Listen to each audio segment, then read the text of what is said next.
Hello guys, কেমন আছেন সবাই? আজকের গল্পটি এমন কিছু নান্সকে নিয়ে যারা তাদের প্রয়োজন মেটানোর জন্য একজন অসহায় লোকের সুযোগ নেয়। এখন সেই লোকটি কি তাদের কাছ থেকে পালাতে পারবে, নাকি সেও তাদের এই কাজের সাথী হবে? গল্পের শুরুতে আমরা একজন লোককে দেখতে পাই যে চার্চে ছবি আঁকছিল। তখন লোকটি বলে সে এই চার্চে অনেকদিন ধরে ছবি আঁকছে, কিন্তু সে এখনো কোনো টাকা পায়নি। এরপর সে চার্চের ফাদারের কাছে টাকা চাইতে যায়, কিন্তু সে পৌঁছে দেখে ফাদার প্লেগ রোগে মারা গেছে। এখন এটা দেখে লোকটি খুব দুঃখ পায়, কারণ এখন সে তার টাকাগুলো পাবে না। কিন্তু তখন সে সেখানে ফাদারের পোশাক দেখে এবং সে এটি পরে ফাদার হওয়ার সিদ্ধান্ত নেয়। কারণ ফাদারের কোনো অভাব ছিল না এবং সে প্রতি মাসে তার টাকা সময় মতো পেত।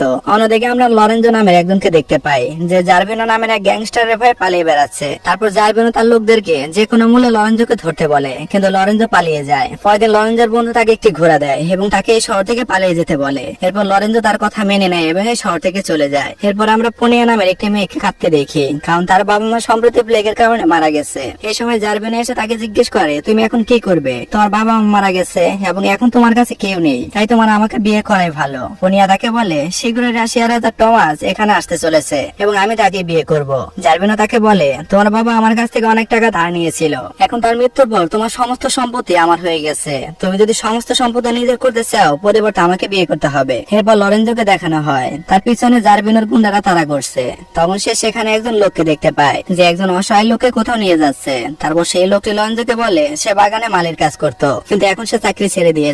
এই কথা শুনে লরেঞ্জো মনে করে সে অসহায় হয়ে সেখানে গেলে হয়তো সে কাজটি পেতে পারে এবং জার্ভিনোর লোকদের হাত থেকে বাঁচতে পারবে। এরপর সে একটি গাছ উঠে পড়ে আর জার্ভিনোর লোকেরা পাশ দিয়ে চলে যায়, কিন্তু হঠাৎ গাছের ডালে ভেঙে পড়ে এবং লরেঞ্জো নিচে পড়ে অজ্ঞান হয়ে যায়। এরপর কিছু নান্স লরেঞ্জোকে অজ্ঞান অবস্থায় তুলে চার্জে নিয়ে যায়। তারপর দুজন নান্স লরেঞ্জোকে স্পর্শ করে, কিন্তু তখনই লরেঞ্জো জেগে ওঠে, কিন্তু সে নান্সদের কিছু বলে না, কারণ সে এই জিনিসটা উপভোগ করছিল। এরপর সেখানে নান্সদের প্রধান চলে আসে। তখন প্রধান তাদের বলে লোকটিকে দেখে খুব অসহায় মনে হচ্ছে, তাই আমরা তাকে মালি হিসেবে রেখে দিতে পারি। এরপর যখন লরেঞ্জো গোসল করছিল, তখন দুই নান্স তার কাছে এসে তার সাথে গোসল করতে থাকে। তখন লরেঞ্জো বুঝতে পারে তাদের অসহায় দরিদ্র লোক কেন প্রয়োজন। আসলে তারা যা কিছু করুক না কেন, অসহায় লোককে কিছু বলতে পারবে না। এরপর আমরা পোনিয়াকে তার বন্ধুদের সাথে চার্জে দেখতে পাই, যেখানে সে তাদের বলে শহরে তার আরেকটি বাড়ি আছে, সেখানে সে টমাসকে বিয়ে করবে। তাই সে তার সমস্ত বন্ধুদের সেখানে আসতে বলে। এবার সেখানে জার্ভিনো চলে আসে। জার্ভিনো তাদের বলে তোমরা এখানে কি নিয়ে কথাবার্তা বলছো? এরপর পোনিয়া তাকে মিথ্যা কথা বলে, এরা তো শুধু এখানে প্রার্থনা করতে এসেছে। আসলে পোনিয়া জার্ভিনোকে বিয়ে করতে চায় না, আর রাজা থমাস আসার আর কিছু সময় বাকি ছিল, তাই সে চার্চে থাকার সিদ্ধান্ত নেয়। এরপর যখন নান্সটা পোনিয়াকে প্রস্তুত করছিল, পোনিয়া সেখানে লরেঞ্জোকে দেখে। তখন একজন নান্স তাকে বলে ছেলেটি এখানে মালির কাজ করে। কিছুক্ষণ পর একজন নান্স লরেঞ্জোকে নিয়ে জঙ্গলের ভিতরে চলে যায়। তখন পোনিয়া এটা দেখে বুঝতে পারে তারা সেখানে ইন্টিমেট হতে যাচ্ছে। এরা দেখে পোনিয়ার শরীরে আগুন জ্বলতে থাকে, তাই সে সেখান থেকে চলে যায়। এরপর রাজা থমাস মহলে পৌঁছে যায়। তখন জার্ভিনো তাকে বলে পোনিয়া আমাকে বিয়ে করবে। এই কথা শুনে থমাস রাগ করে সেখান থেকে চলে যেতে থাকে। তখন একটি লোক থমাসকে বলে তোমার জন্য পোনিয়া মহলের একটি ঘরে অপেক্ষা করছে। এখন এই কথা শুনে থমাস খুশি হয় এবং তার বন্ধুদের সাথে সেখানে চলে যায়। এরপর লরেঞ্জো যখন তার ঘরে বসে আছে, তখন দুই নান্স তার জন্য খাবার নিয়ে আসে এবং তারা দুজনেই জানতো বাকি নান্সরা লরেঞ্জোর সাথে কি কি করে। এখন তারাও লরেঞ্জোর সাথে থাকতে চায়। তারপরে তারা লরেঞ্জোর সাথে ঘনিষ্ঠ হতে শুরু করে এবং লরেঞ্জো তাদের সাথে যোগ দেয়। পরদিন যখন পোনিয়া দুই নান্সকে নিয়ে লরেঞ্জোর জন্য গরম পানি নিয়ে যাচ্ছিল, তখন পোনিয়া তাদের দুজনকে বলে তোমরা লরেঞ্জোর সাথে যা করছো সেটা পাপ। তখন দুই নান্স বলে আমরা যেটা করছি সেটা পাপ নয়, আসলে তোমার হিংসা হচ্ছে। এটা শুনে পোনিয়ার খুব রাগ হয় এবং সে লরেঞ্জোর উপর গরম পানি ঢেলে দেয়। এটা দেখে নান্সটা বুঝতে পারে পোনিয়া এখন লরেঞ্জোকে পছন্দ করতে শুরু করেছে। এরপর যখন থমাস পোনিয়ার সাথে দেখা করতে যায়, পথে জার্ভিনো বন্ধুদের সাথে তাকে আক্রমণ করে, যেখানে থমাসের সমস্ত বন্ধু নিহত হয়, কিন্তু থমাস কোনোভাবে পালিয়ে যায়। অন্যদিকে লরেঞ্জোর প্রতি পোনিয়ার অনুভূতি বাড়তে থাকে। তারপরে একদিন সে লরেঞ্জোকে গান গাইতে দেখতে পায় এবং তখন সে বুঝতে পারে লরেঞ্জো কোনো অসহায় লোক না, সে অসহায় হওয়ার অভিনয় করছে। এরপর একদিন যখন পোনিয়া লরেঞ্জোকে খাবার দিতে যায়, তখন সে তার চোখ বেঁধে তাকে কিস করে চলে যায়।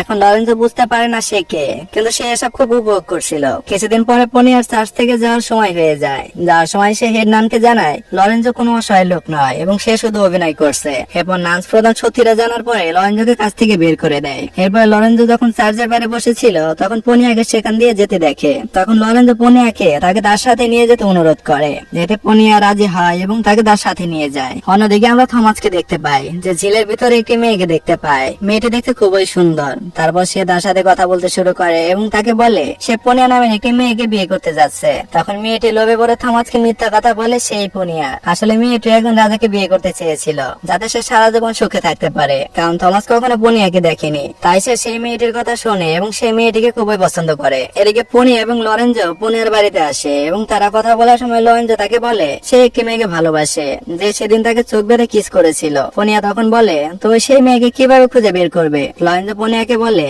সে যে কোনো ভাবে মেয়েটিকে খুঁজে বের করবে। এরপর পনিয়া তাকে বলে, তুমি আমাকে কিস করে সেই মেয়েকে খুঁজে পাবে। তারপর লরেঞ্জো যখন পনিয়াকে কিস করতে যাচ্ছিল তখন জারবিনো তার লোকদের সাথে সেখানে আসে। এরপর যখন জারবিনো পনিয়াকে নিয়ে যেতে চায় তখন লরেঞ্জো জারবিনোকে তার সাথে ফাইট করতে বলে। এরপর দুজনের সাথে লড়াই চলতে থাকে। লরেঞ্জো জারবিনোর কাছে টিকতেই পারে না। যখন জারবিনো লরেঞ্জোকে হত্যা করতেই যাচ্ছিল তখন পনিয়া তাকে থামায় এবং তাকে বলে, লরেঞ্জোর কিছু হয়ে গেলে আমি তোমাকে বিয়ে করব না। এখন পনিয়া মনে করে জারবিনো তাকে হত্যা করতে পারে, তাই সে জারবিনোকে এখন তাকে বিয়ে করতে বলে এবং আরো বলে বিয়ের পর তাকে লরেঞ্জোকে ছেড়ে দিতে হবে। এখন জারবিনো এই শর্তটি গ্রহণ করে এবং তার দুই বন্ধুকে ফাদারকে নিয়ে আসতে বলে। কিছুক্ষণ পর ফাদার সেখানে আসে এবং পনিয়া তাকে কিছু টাকা দেয় এবং বলে, আমি এই বিয়ে করতে চাই না, তাই আপনি এই বিয়েতে যতটা সম্ভব সময় পার করবেন। যখন তারা বিয়ে করতে যাচ্ছিল ফাদার পনিয়ার কথা মতো বিয়েতে দেরি করতে থাকে। এটা দেখে জারবিনোর রাগ হয় এবং সে ফাদারের গলায় ছুরি রেখে তাড়াতাড়ি বিয়ে সম্পূর্ণ করতে বলে। এরপর সেখানে থমাস চলে আসে। থমাসের হাতে বন্দুক দেখে জারবিনো সেখান থেকে পালিয়ে যায়। কিছুক্ষণ পর লরেঞ্জো সেখানে আসে। এরপর থমাস এবং লরেঞ্জো মিলে জারবিনোর লোকদের মেরে ফেলে। এরপর লরেঞ্জো জারবিনোকে তার সাথে যুদ্ধ করতে বলে এবং তারা দুজনে খুবের উপর লড়াই করতে থাকে। লড়াইয়ের এক পর্যায়ে জারবিনো খুবে পড়ে মারা যায়। তারপর পনিয়াও সেখানে আসে এবং থমাসকে বলে, আমি তোমাকে বিয়ে করতে পারবো না, আমি অন্য একজনকে ভালোবাসি। যখন সে তার মুখ দেখায় তখন থমাস তাকে বলে, তুমি সেই পনিয়া নাও যাকে আমি ভালোবাসি। এদিকে সেই মেয়েটিও সেখানে আসে এবং সে থমাসকে সব সত্য বলে দেয়। মেয়েটি বলে, আমি একজন দাসী, আসলে আমি একজন রাজাকে বিয়ে করতে চেয়েছিলাম, তাই আমি তোমাকে মিথ্যা কথা বলেছি, কিন্তু এখন আমি তোমাকে সত্যিই ভালোবাসি। এদিকে থমাসও তাকে ভালোবাসতে শুরু করেছে, তাই সে তাকে বিয়ে করে। এদিকে পনিয়া লরেঞ্জোর কাছে আসে এবং লরেঞ্জো তাকে বলে, আমি কেবল সেই মেয়েটিকে বিয়ে করব যে সেদিন আমার চোখে কাপড় বেঁধে আমাকে কিস করেছিল। এটা শুনে পনিয়া তাকে কিস করতে বলে। যখন লরেঞ্জো তাকে কিস করে তখন সে বুঝতে পারে এটা সেই মেয়ে যে তাকে কিস করেছিল। এরপর তাদের বিয়ে হয়ে যায়। আর এই গল্পটা এখানে শেষ হয়ে যায়।